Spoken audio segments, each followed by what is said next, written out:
We don't hate you. You hate you.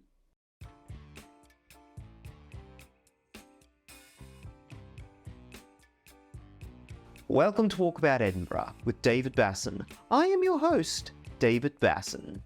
And today I'm going to talk about the stereotypical US tourist. Particularly, I'm going to be talking about the people from the United States, the stereotypes about them being tourists, and whether they are warranted or not. I'm also going to kind of divide it up just a little bit between two different groups of US citizens. Now, there's many ways you can divide it up, such as the ones that like Seinfeld and the ones that like Friends. Or the ones that like basketball and the ones that like football, or toppings on top of the cheese, or toppings underneath the cheese on a pizza.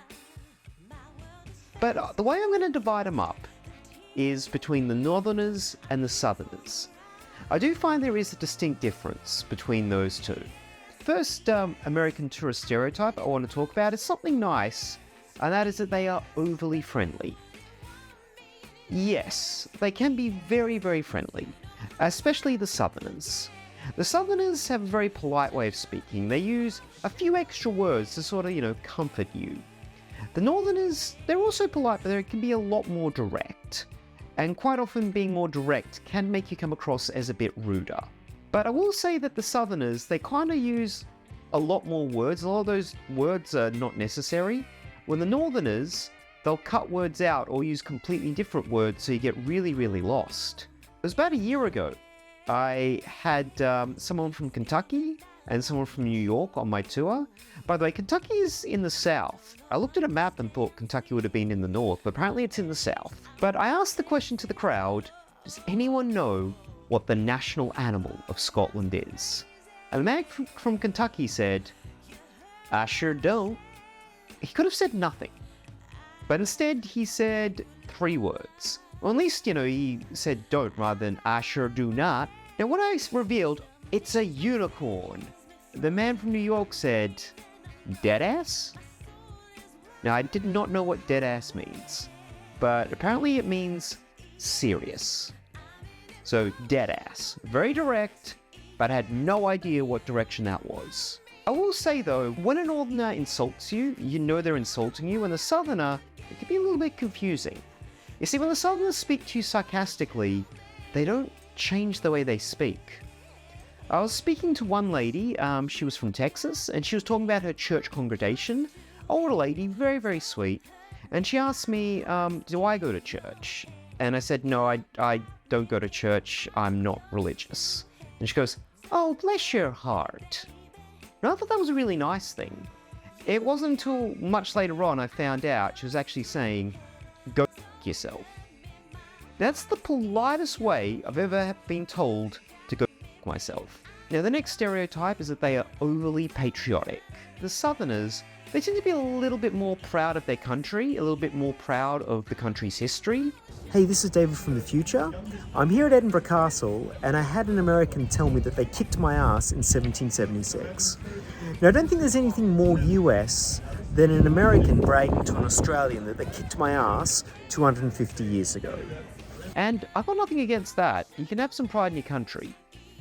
But it's the Northerners, they tend to make jokes about it, or sometimes think that people either think they're idiots or just flat out don't like them.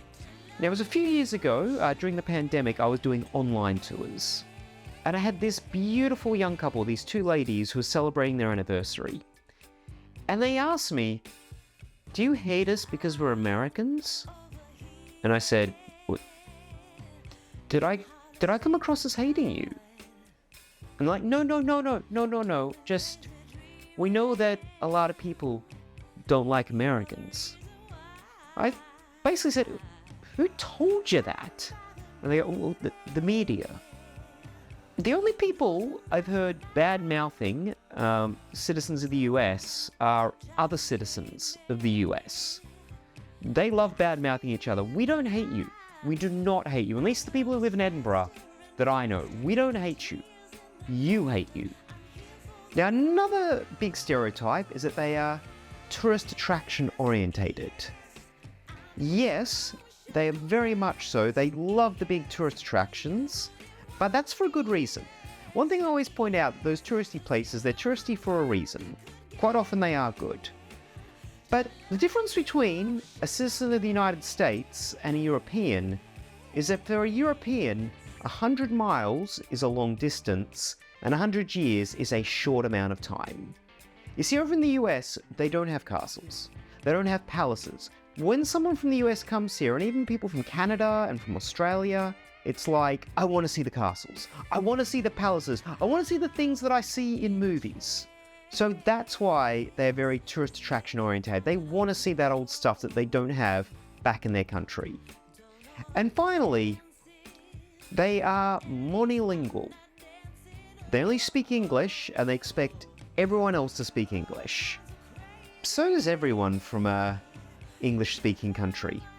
To be fair, when I was growing up in Australia, I was taught at school, all I need to know is English and everyone else will speak to me. No matter where I am, I can always find someone who speaks English, so I don't need to learn any other language. So yes, but I think that's more a symptom of the British Empire. That being said though, obviously it's not that big a deal when they come here to Scotland, because most Scots, they speak an English which most of the time is understandable.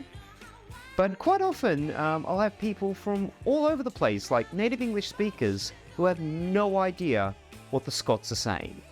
Can I ask the Honourable Gentleman what work is being done to make sure that this place is more accessible, particularly for some of our colleagues who have a disability? Here, here.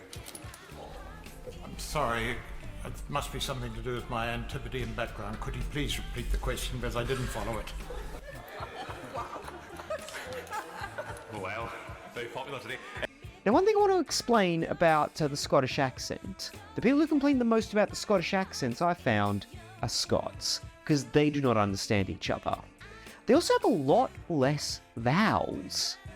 Like with my Australian accent, I have about 12 different vowel sounds, when with the Scottish accent, they tend to only have 6. Like I'll say good food, when they'll say good food. Like that, it's the same vowel. I want to leave it there for today, and I also want to make this part of a series. Now, if you're interested in hearing some of the other common stereotypes you get of tourists coming to visit Edinburgh, just let me know in the comment section below. Also, if you like this video, hit the like button. Please subscribe to my channel. Subscribe to my channel really helps me out a lot. And I'll see you in the next video.